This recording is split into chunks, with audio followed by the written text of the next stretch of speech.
البابا. البابا من احلى الجاتوهات واخف الجاتوهات في الدنيا. انا عن نفسي بعشقه، وببقى مبسوطه قوي قوي وانا بعمله. بصراحه جاتوه خفيف وسهل جدا لاي حد مبتدئ.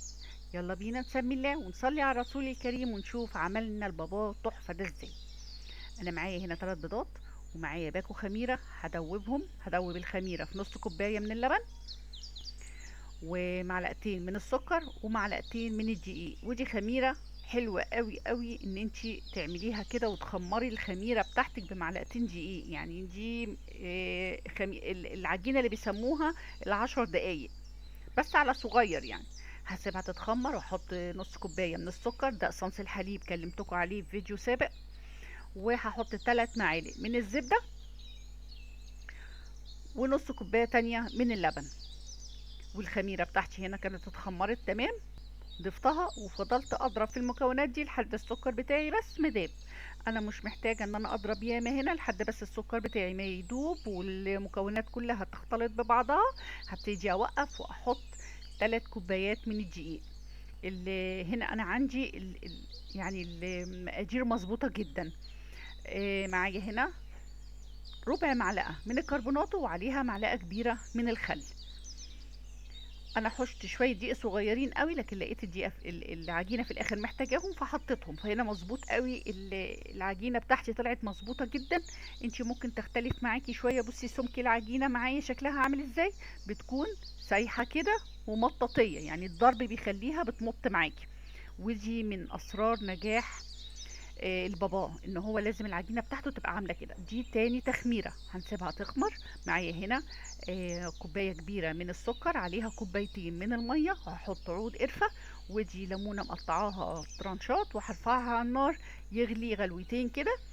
انا هعمل البابا بتاعي النهارده في السلاطين، دي بتبقى جميله جدا جدا. انا بحب بصراحه اعمل فيها الشغل. بتطلع مني الحاجه بتطلع بسهوله. لكن لو مش عندك ممكن قوالب صغيرة زي دي، ممكن قالب كيك عادي خالص. قالب الكيك اللي بيبقى مخروم من النص ده بيبقى حلو قوي قوي برضو في البابا. يعني اي حاجة مش هتفرق خالص.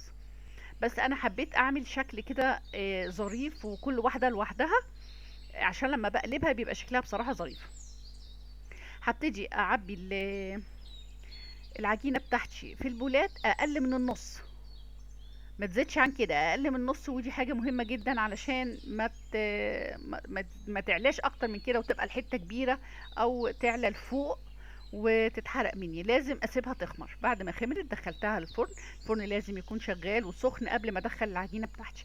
هتطلع هخرمها كده بخلة سنان او بشيش طاووق عشان تكون العصايه تخينه شويه. وهبتدي اسقي البولات بتاعتي بالشربات. الشربات بيكون سخن، والبابا بتاعي بيكون لسه دافي، يعني ما سيبوش لما يبرد بيبقى دافي. بس هبتدي اسقيه بقى كله كده بالشكل ده. العسل هنا برضو مظبوط بالظبط على قد البولات بتاعتي. هبتدي اقلب كل واحده بالشكل ده. لو في واحده مش عايزه تتسلك هسلكها بشويش كده من الجنب، لكن هي كلها عموما هتلاقيها سالكه بسهوله. بس هتزينيها بقى بكريم جانتيه. انا ضربت هنا كريم جانتيه عادي خالص. هتزينيها بكريم جانتيه من جوه من بره باي طريقه عايزه.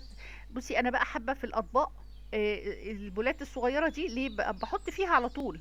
ده شكل يعني تاني من التزيين. لو انت حابه كريمه تكون اكتر ممكن تخرمي البابا وتحشيه كريمه اكتر زي ما يعجبك. ممكن تحطي عليه فاكهه، الحاجة اللي تحبي تحطيها. هو بيقبل اي حاجة اي شكل، وبصراحة بيبقى طعم جدا جدا مع فراولة مع مانجا مع اي حاجة.